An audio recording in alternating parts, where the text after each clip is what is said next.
In this video, I am going to show you how you can create a password protected folder. So I have this file which I want to password protect inside a folder. Now right click on that folder and then click on new, then click on text document and then name this document whatever you want. Now open it and enter the code. This code I am going to give you in the description. Enter your password on here. Make sure that after equal you have this space here, and then after your password you have this space here. Now just go to the file and save as it. Now just write .bat extension at the last of your file name. And now select all files from here.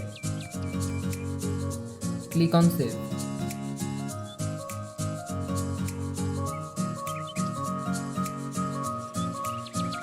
Delete the text document. Now double click over it. Now you can see it has created a folder called private. So inside this folder you can move all your content whatever you want to protect with the password. Again double click over it. Now just type capital Y and press enter. As you can see, the private folder has been hidden.